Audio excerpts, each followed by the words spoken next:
Hi, and welcome back to my nail corner. I have a brand new e-file to unbox with you guys today, probably because nobody else in my life would be excited about this, so I'm sharing it with you. I ordered this on Amazon. It's portable. I know that sounds like duh, it's portable. Why would you have an e-file that's not portable? But I've been using a not portable e-file, just like a cheapy $20 e-file that you plug into the wall for all this time. Honestly, I just came into the e-file world about a year ago. Before that, I always just use a buffing block, which honestly is pretty successful also, but this is just faster and cleaner and does a great job. So I ordered this guy. I think it was around $65, which isn't cheap, but also doesn't break the bank. I mean, there are e-files out there that are, $300 and $400, and I just don't have need for that. But here we are. So I will somewhere put in a slide that shows you the name of it and everything that I bought on Amazon. This is what's in the box. So it has a cool coily cable, which is nice. It plugs in and charges with a micro USB. And it also has like an outgoing USB port, I guess you'd call it, where you could charge your phone while you're using it, which is interesting. It works like a battery pack for your phone. Anyway, I put it together and then used it for just my removal process in this video. My next video should have me using it to e-file after application.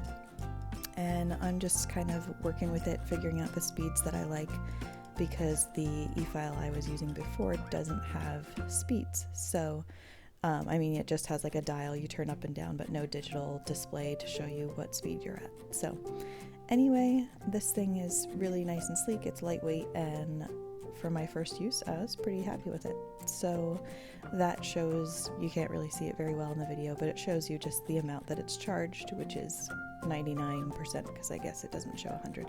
And then you can reverse the speed and turn your dial up, and that's going to change your, I guess it's RPMs, your revolutions per minute. I'm not sure how they actually call it on the display. But anyway, this is the bit that I like to use for removal. It's kind of rounded on the edge, which is really nice. It kind of protects in that way from a sharp edge hurting your cuticle. So I highly recommend that. It is a ceramic bit. And yeah, I'm going to get into my removal. Alright, so a lot of people have different preferences for their removal method. People are really into the baggy method because it's super quick. I've never really loved it. I don't know, I just don't love the feeling of my fingers in a bowl or a bag of acetone. I could tolerate it if I had to, but this method doesn't bother me. So I take my e-file this is a pretty coarse grit ceramic bit, and I just remove the shine from my nail, which you should be doing if you're doing the baggy method anyway, just removing that top layer, your top coat, so either your gel top coat or your dip top coat, whatever you're using. You want to file that off. It just kind of breaks the seal so that the acetone can soak through. So I go ahead and do that. When you're using an e-file and a coarser bit, you can just kind of remove some product if you want to, just to thin that out. I generally just do a pretty quick run over to get the top coat off, as you can see there, and then I soak. So I will be right back with you when I'm done filing.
I'm done removing that shine, I have this bottle that I got with the Onyx pure acetone in it, which works perfectly fine. I prefer this. It's awfully fast is what it's called, and it just has like, I don't even know, it's got like a moisturizing factor to it, so it doesn't leave my fingers with that dry, or my nails with that really dry sensation afterwards. I just prefer it. The 100% acetone that came in that bottle that was Onyx brand works perfectly fine, so whatever you can get your hands on. I just kept this bottle because I like it. It has like a flip top on it, and then like a I don't know what you call it, a pump, I guess, and so you just can soak your cotton balls pretty easily with it. So I just refill that with my awfully fast soak off. So I use foil that's meant for like hair foils and tear it into 10 strips, as you saw there. So I just take 2 sheets together and I tear them up, and then I rip up my cotton balls into smaller pieces and I wrap my fingers in cotton balls. So I know this is kind of like the method that not a lot of people are using. They don't want to wait that long. Honestly, after I remove that top coat and then I soak like this, it's like 20 minutes with the cotton balls on. The other factor that I will tell you is, you've seen in my videos, I use a strip of UNT peel off base. Is it UNT or is it just UNT? I don't know. I use peel off base underneath, and I just do a strip down the middle of my nail so I can keep the longevity of wear if I want to keep them on. If I cover my whole nail, they're gonna pop off by the next day. At least one will. I'm rough on my hands. I'll bump my hand on something and a nail will pop off, and I don't have time to be doing my nails daily. But I do have time to be doing them every like 5 to 7 days, which is kind of what I do. So I put that strip down the middle, and what that really speeds up is the soak off process. So I wrap my nails in foils, and then I go on. Like, you wouldn't believe the stuff I'm capable of doing with foil wrapped fingers. I will make dinner or eat dinner or put my kids to bed, whatever the case may be, or sit and watch a show for 20 minutes. Like, who can't watch an episode of Friends while their nails soak off? I don't know. I find it sometimes a forced moment to myself, and I take it for that. So I don't mind the 20 minutes. If you do, then maybe the baggy method is for you. I've also been known to like throw gloves on over the foils if the foils are getting like loose or in my way when I'm trying to do things. I'll just throw some gloves on and fold some laundry or whatever. So it doesn't keep me down. You can find ways around it. So this is what I do. I wrap them up and then I go 20 minutes, and then I will come back after those 20 minutes and show you guys what it looks like when I take those foils off. And please keep in mind the peel off base, because it is a factor. And I think it works really, really well. So I'll be back.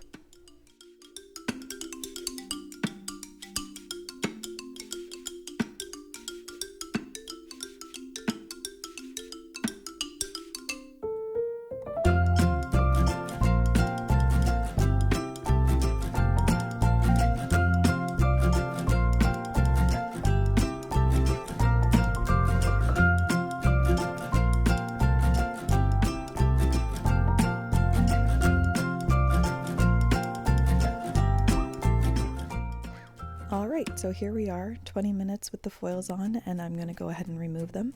And you're going to go, Kate, there's still dip on your nails, but watch this. With that peel off base in the middle of my nail, it is that easy.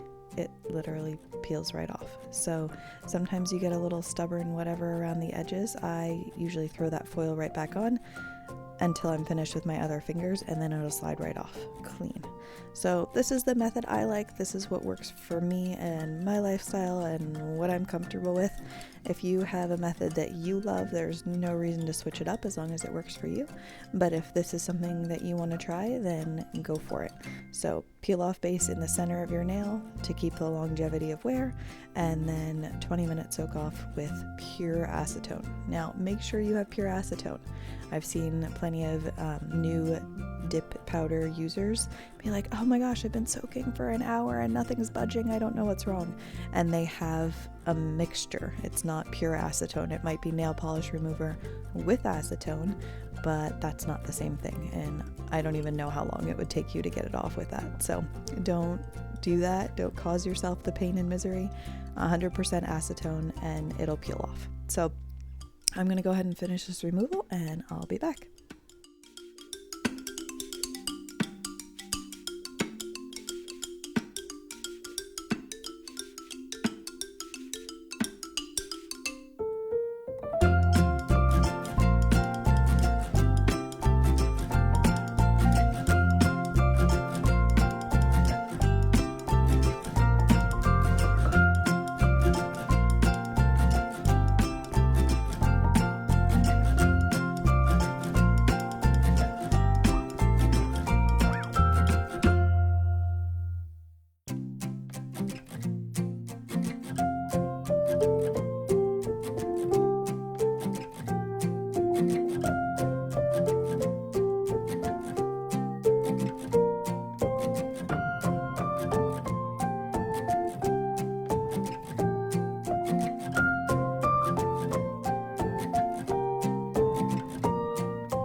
I was really babying this index finger because I have a pretty good tear in the side of it that I'm trying to grow out.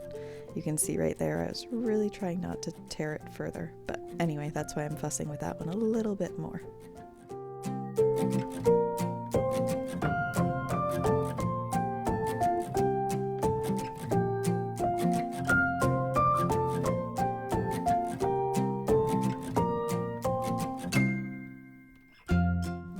I've removed the foils, and that is just a cotton ball soaked in my remover, and I just go ahead and rub it over the surface of the nails, get any extra like little glitter pieces, whatever else is residue left behind. See, it's getting snagged in that nail that's torn. Ugh. Anyway, I hate a nail tear. Gonna clean that up and then I'm done. My next video will be the mani that came after this, which I really enjoyed. So I hope you guys do too. Drop a comment, let me know what you guys think. Give this a thumbs up if it helped you or you just weren't tormented watching it. And please subscribe. I appreciate it and it just helps me at no cost to yourself. So thank you so much for joining me. I hope you guys enjoyed this and I hope you have a great day. Bye now.